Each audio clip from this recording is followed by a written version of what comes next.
Bharatiya Janata party वाले मेरे को खूब गालियां देते रहते हैं। मेरे उनसे निवेदन है कि गालियां को तो देते रहो, मुझे कोई दिक्कत नहीं, आप खूब गालियां दो, बस इसका जवाब दे दो कि जाट समाज का जो दिल्ली की ओबीसी लिस्ट में है उसको केंद्र की ओबीसी लिस्ट में कब डालोगे। प्रधानमंत्री जी इस चुनाव के दौरान समय समय पे दिल्ली आएंगे, दिल्ली आके वो भाषण देंगे। इस बात का जवाब दे दें कि जो उन्होंने 2015 में आश्वासन दिया था और जो उनके गृह मंत्री ने 2017, 2019 और 2022 में आश्वासन दिया था, वो जाट समाज को, दिल्ली के जाट समाज को केंद्र की ओबीसी लिस्ट में कब डालेंगे, ये बता दें। दूसरा, आज हम इलेक्शन कमीशन जा रहे हैं, हम लोग 3 बजे इलेक्शन कमीशन जाएंगे। मैं जाऊंगा, अतिशी जी जाएंगी, भगवंत मान जी जाएंगे, संजय सिंह जी जाएंगे और राघव चड्ढा जी जाएंगे। 2 मुद्दे हैं। अवध कुमार ओझा जी हमारे पटपड़गंज से कैंडिडेट हैं, उनका वोट ग्रेटर नोएडा में बना हुआ था। उन्होंने दिल्ली में वोट बनवाने के लिए 26 दिसंबर को फॉर्म 6 भर दिया, आवेदन दे दिया। उन्हें वहां से कोई जवाब नहीं आया। किसी ने उन्होंने कहा कि चूंकि आपका ग्रेटर नोएडा में वोट बना हुआ है तो आपको फॉर्म 6 नहीं फॉर्म 8 भरना पड़ेगा ट्रांसफर के लिए। तो उन्होंने 7 जनवरी को फॉर्म 8 भर दिया।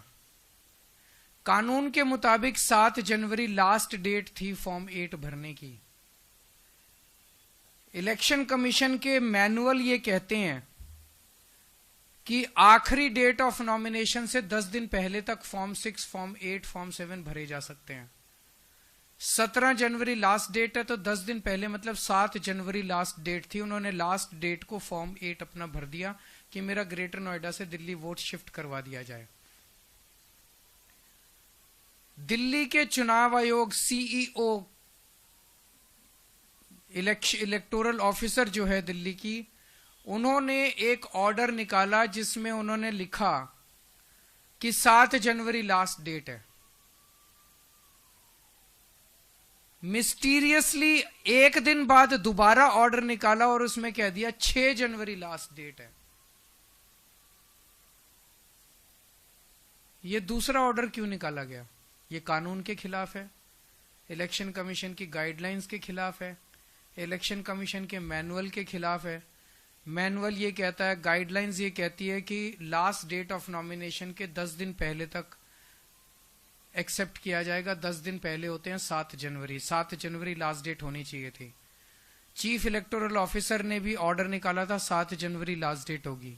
फिर अचानक से ऐसा प्रतीत होता है कि पीठ पीछे कुछ हुआ है। फिर अचानक से ये ऑर्डर आ जाता है कि 7 जनवरी नहीं 6 जनवरी लास्ट डेट मानी जाएगी। 24 घंटे के अंदर ऑर्डर पलट दिया जाता है। तो क्या इसे अवध ओझा को डिबार करने के लिए जानबूझ के ये ऑर्डर निकाला गया है? इसके बावजूद भी इलेक्शन कमीशन का मैनुअल है, वो ये कहता है कि अगर कोई एप्लीकेशन फॉर्म 8 की ट्रांसफर ऑफ वोट की लास्ट डेट के बाद भी आती है तो इलेक्शन कमीशन उसको गौर कर सकता है और स्पेशल सर्कमस्टांसेस में। हमारा तो एक कैंडिडेट के कैंडिडेचर का सवाल है, वो कैंडिडेट पटपड़गंज से चुनाव लड़ पाएगा कि नहीं लड़ पाए, इसी पे, और कोई गड़बड़ नहीं है। ग्रेटर नोएडा से इधर शिफ्ट होना है। तो आज हम चीफ इलेक्शन कमीशन से मिलेंगे और उनसे ये निवेदन करेंगे कि अवध ओझा का ट्रांसफर करवाया जाए ताकि वो अपना चुनाव नॉमिनेशन पेपर्स फाइल कर सके।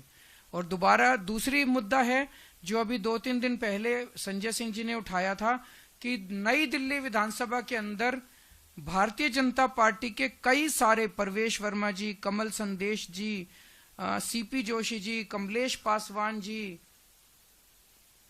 Pankaj Chaudhary ji, Jayprakash ji, Revati Tripura ji, BJP MLA MP from Purulia Singh Mahato, Jyotirmay Singh Mahato ji, sir कई इनके बीजेपी की एमपीज के घर से 30-30, 40-40, 20-20 वोट, नए वोट बनने के लिए एप्लीकेशंस गई हुई हैं। ये बड़ा मिस्टीरियस है। मुझे एक पत्रकार ने बताया कि उन्होंने लोकल डीएम से पूछा, local DM district electoral officer होता है, उस लोकल डीएम से पूछा कि आप इसका क्या कर रहे हैं, तो मेरे को उस पत्रकार ने बताया कि लोकल डीएम का जवाब था कि भाई साहब एमपीज के घर में माली भी होते हैं, नौकर भी होते हैं, फलाना भी, तो इसका मतलब डीएम मन बना चुका है कि इस खेल में डीएम भी शामिल है। ये लोग अपने इन घरों में, परवेश वर्मा जी इस घर में 10 साल 11 साल से रह रहे हैं, 11 साल से रह रहे हैं। तो 11 साल से वो बिना माली के, बिना नौकर के, बिना रसोइये के, बिना उसके काम चला रहे थे। वहां तब तक 3 वोट बने हुए थे, वो 3 वोट से काम चला रहे थे। अब अचानक 15 दिन में उन्हें सारे रसोइये याद आ गए, सारे माली याद आ गए, सारी, ये क्या है? इलेक्शन कमीशन भी मिला हुआ है, बीजेपी भी मिली हुई है, सांसदों के घरों से 30-30, 40-40 वोट अगर 10 दिन 15 दिन पहले बनने चालू हो जाएंगे और डीएम, लोकल डीएम जो है पत्रकारों को उसकी जस्टिफिकेशन देगा, तो चुनाव की प्रक्रिया में सैंक्टिटी कहां बच गई? फिर चुनाव करा क्यों रहे हो? डिक्लेयर कर दो इनको, बीजेपी वालों को, कि बीजेपी जीत गई, बस अब इस देश के अंदर तानाशाही होगी। ये होने नहीं देंगे हम किसी हालत में। तुम हरियाणा, महाराष्ट्र जैसे मर्जी जीते होगे, दिल्ली की जनता ये एक्सेप्ट नहीं करेगी। ये फर्जीवाड़ा जो चल रहा है बीजेपी का, ये बीजेपी का जो धांधली चल रही है, इसका वोट कटवा दिया, उसका वोट जुड़वा दिया, ये दिल्ली के लोग नहीं होने देंगे, किसी हालत में नहीं हो देंगे। इन दोनों मुद्दों के ऊपर आज हम 3 बजे इलेक्शन कमीशन जाएंगे सब लोग। हमें समय नहीं मिल पाया क्योंकि कल रात को ही हमने रिक्वेस्ट भेजी है। हम इलेक्शन कमीशन के शुक्रगुजार हैं, जब भी हमने टाइम मांगा उन्होंने दिया।